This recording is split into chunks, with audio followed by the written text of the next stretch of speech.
हे friends, अगर आप BPSC TRE 4.0 की तैयारी कर रहे हैं तो आप सभी के लिए क्लास बहुत इंपॉर्टेंट है। जैसा कि मैंने आपको पहले भी बताया कि हम लोग बीपीएससी टीआरई 1.0, 2.0, 3.0 में जो आपका एग्जाम एक कैंसिल हुआ था और फ्री एग्जाम हुआ था, उन सभी के क्वेश्चन हम लोग यहाँ पे सॉल्व कर रहे हैं, चाहे वो पीआरटी हो, जूनियर हो, टीजीटी हो, पीजीटी हो।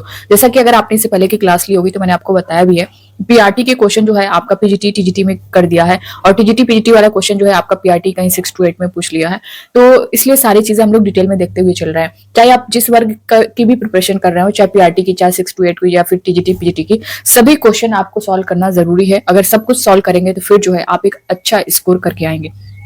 तो फिलहाल स्टार्ट करते हैं। आज का पहला क्वेश्चन आप लोग स्क्रीन पर देख पा रहे। इससे पहले दोस्तों आपसे यही रिक्वेस्ट करूंगी, आप लोग जितने भी चैनल पर नए हो आप लोग विजडम मास्टर चैनल को सब्सक्राइब जरूर कर लीजिएगा, बेल आइकन को प्रेस कर लीजिएगा ताकि टीआरई 4 से रिलेटेड कोई भी अपडेट है, कोई भी क्लास है, आपको टाइम पर मिलती रहे। आज का पहला क्वेश्चन स्क्रीन पर है। इनमें से किसने कहा था कि कांग्रेस का महल लड़खड़ा रहा है और भारत में रहते हुए मेरी एक बड़ी महत्वाकांक्षा यह है कि शांति के साथ इसे मरने में सहयोग दे सकूं।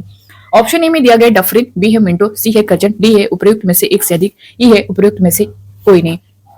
ये देखिए क्वेश्चन जो है आपका टीआरई 2.0 में पूछा गया है, पेपर 3 में टीजीटी में यह क्वेश्चन किया गया है।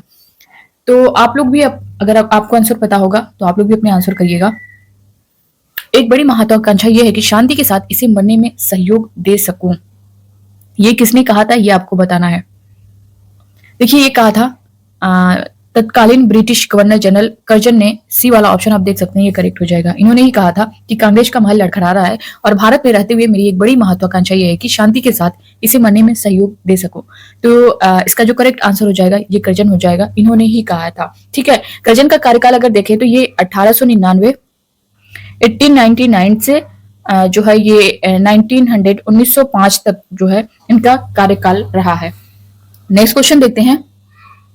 अगला क्वेश्चन यहाँ पे देख पा रहे होंगे, लॉर्ड लिटन निम्नलिखित में से किससे संबंधित नहीं थे। इसमें नहीं पूछा गया है, तो मैंने जैसा कि बताया कि जहां पर नहीं वर्ड आए आपको उसको अंडरलाइन कर लेना है, क्योंकि वहां पे आप हाँ करके जल्दबाजी में चले आते हैं, क्वेश्चन गलत हो जाता है।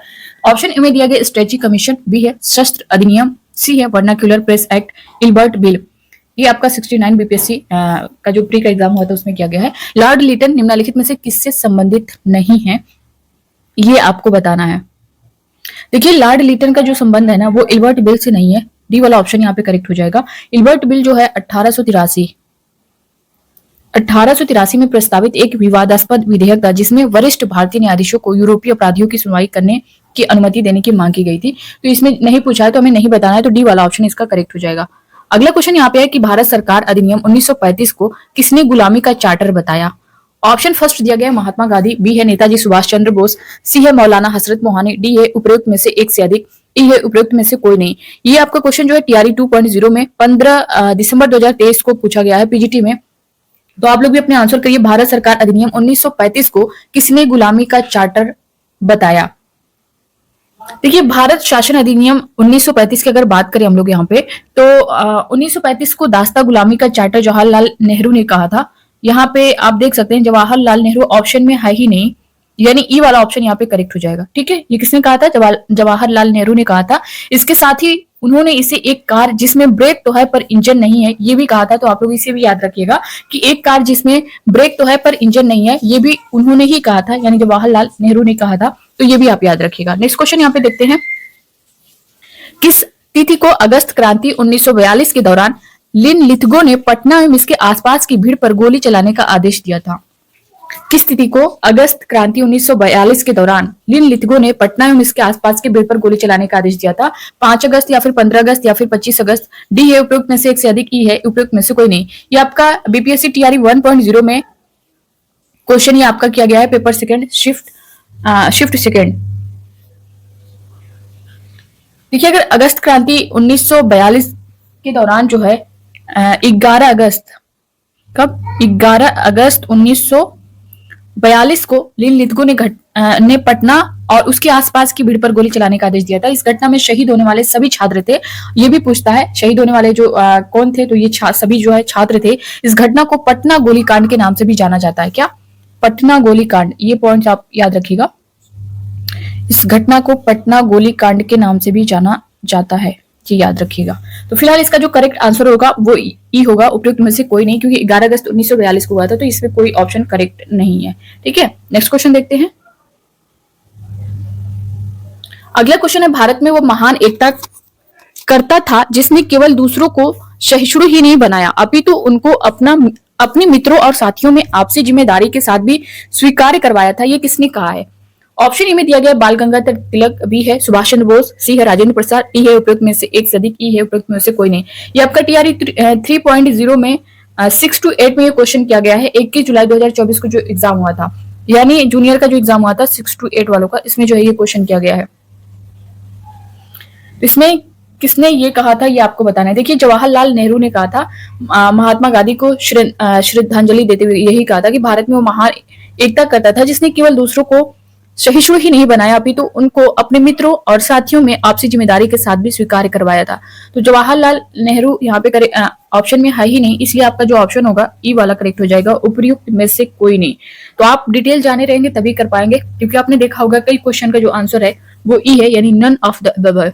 तो थोड़ा सा डिटेल तो आपको पढ़ना पड़ेगा। जबकि अगर बाल गंगाधर तिलक की यहाँ पे बात करें और सुभाष चंद्र बोस की बात करें, यहाँ पे इनकी मृत्यु जो है गांधी जी से पहले ही हो चुकी थी, इसलिए इसमें आपका कोई ऑप्शन करेक्ट नहीं, ई वाला ऑप्शन होगा। करेक्ट जो आंसर है वो जवाहरलाल नेहरू है।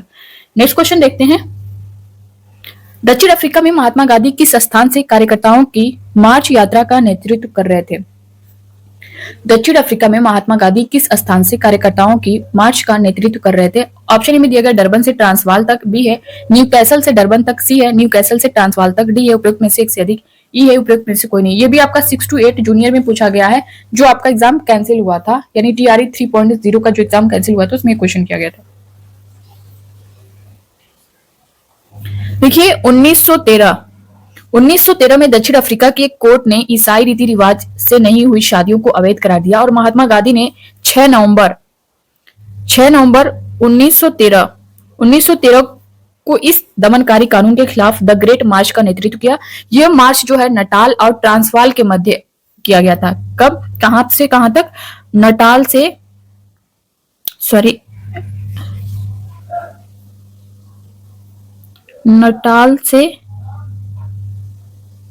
ट्रांसवाल, नटाल से ट्रांसवाल के मध्य किया गया था। तो इसमें आप देख सकते हैं डरबन से ट्रांसवाल दिया है, न्यू कैसल से डरबन तक, न्यू कैसल से ट्रांसवाल तक, नटाल से ट्रांसवाल जो है करेक्ट आंसर हो जाएगा। ठीक है, और इस मार्च में जो है 2000 से ज्यादा लोगों ने नटाल तक मार्च किया था। अंत में जो है सरकार को झुकना पड़ा और समझौते के लिए बाध्य होना पड़ा था। तो इसमें जो करेक्ट आंसर हो जाएगा आपका ई वाला हो जाएगा। ठीक है, नेक्स्ट क्वेश्चन देखेंगे।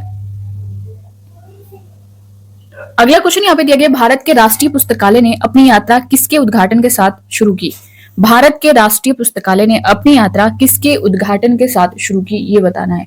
ऑप्शन ए में दिया गया है मार्च 1837 में कलकत्ता पब्लिक लाइब्रेरी, बी है मार्च 1838 में कलकत्ता पब्लिक लाइब्रेरी, सी है मार्च 1836 में कलकत्ता पब्लिक लाइब्रेरी, डी है उपयुक्त में से एक से अधिक, ई है उपयुक्त में से कोई नहीं। देखिए, भारत के राष्ट्रीय पुस्तकालय ने अपनी यात्रा जो है 21 मार्च 1800 यहाँ पे एक सेकंड, यहाँ पे जो क्वेश्चन पूछा गया दोस्तों, भारत के राष्ट्रीय पुस्तकालय ने अपनी यात्रा जो है किसके उद्घाटन के साथ शुरू की? तो ये जो है अपनी यात्रा 21 मार्च 1836 यहाँ पे दिया गया है को कलकत्ता सार्वजनिक पुस्तकालय की स्थापना के साथ आरंभ की थी। तो यहाँ पे सी वाला ऑप्शन जो है मार्च 1836 में कलकत्ता पब्लिक लाइब्रेरी, सी वाला ऑप्शन यहाँ पे करेक्ट हो जाएगा। नेक्स्ट क्वेश्चन देखेंगे। अगला क्वेश्चन यहाँ पे है, अंग्रेजों ने भारत पर लंबे समय तक राज्य कैसे किया? ऑप्शन ए में दिया गया है कांग्रेस की उदारवादी नीतियों के कारण, बी है भारतीय नेताओं की गिरफ्तारी के कारण, सी है बांटवा राज करो की नीति के कारण, डी है उपयुक्त में से एक से अधिक, ई है उपयुक्त में से कोई नहीं। ये टीआरई 2.0 में 15 दिसंबर 2023 पेपर 4 में ये क्वेश्चन किया गया है। तो अंग्रेजों ने भारत पर लंबे समय तक राज्य कैसे किया, ये बताना है। देखिए, अंग्रेजों ने भारत पर लंबे समय तक शासन करने के लिए बांटो और राज करो की नीति का सहारा लिया। शुरू में जो है हिंदू और मुसलमानों को लड़ाया गया, उसके बाद हिंदुओं को भी आपस में दलित और पिछड़ों के आधार पर लड़ाया गया। मार्ले मिंटो सुधार है, मॉन्टेग्यू चेम्सफोर्ड सुधार है, मुस्लिम लीग की स्थापना, सांप्रदायिक पंचायत, ये सभी जो है इसके प्रमुख जो है उदाहरण रहे हैं। तो यहाँ पे सी वाला ऑप्शन जो है बांटो और राज करो की नीति के कारण, सी वाला ऑप्शन यहाँ पे करेक्ट हो जाएगा। ठीक है, नेक्स्ट क्वेश्चन देखेंगे। अगला क्वेश्चन है, किस वर्ष मोहम्मडन एंग्लो ओरिएंटल कॉलेज की स्थापना अलीगढ़ में की गई। ऑप्शन ए में दिया गया 1870, बी है 1880, सी है 1890, डी है उपयुक्त में से एक से अधिक, ई है उपयुक्त में से कोई नहीं।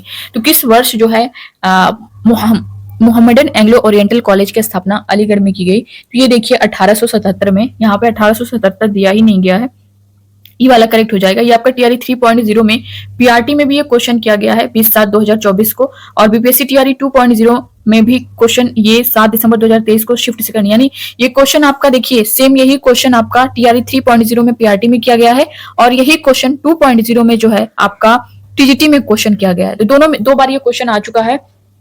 इसका जो करेक्ट आंसर होगा वो 1877 होगा। यहाँ पे 1877 दिया नहीं गया है, तो ये वाला ऑप्शन जो है करेक्ट हो जाएगा। देखिए 1877 में सर सैयद अहमद ने अलीगढ़ में मोहम्मदन एंग्लो ओरिएंटल कॉलेज की स्थापना की। उनका उद्देश्य ब्रिटिश शिक्षा प्रणाली के अनुरूप एक कॉलेज का निर्माण करना था, लेकिन इसके इस्लामी मूल्यों से समझौता किए बिना। तो जो है इसमें 1877 ऑप्शन में दिया ही नहीं गया, इसलिए इसका करेक्ट आंसर जो है ई होगा। तो ये था दोस्तों आज के 10 क्वेश्चन। आई होप कि आप सभी को जो है हेल्पफुल लगा होगा तो लाइक कर दीजिएगा और ज्यादा से ज्यादा लोगों तक शेयर करिएगा, और इससे पहले क्लास नहीं देखे होंगे तो जरूर देख लीजिएगा, बहुत इंपॉर्टेंट आप सभी के लिए। Thank you.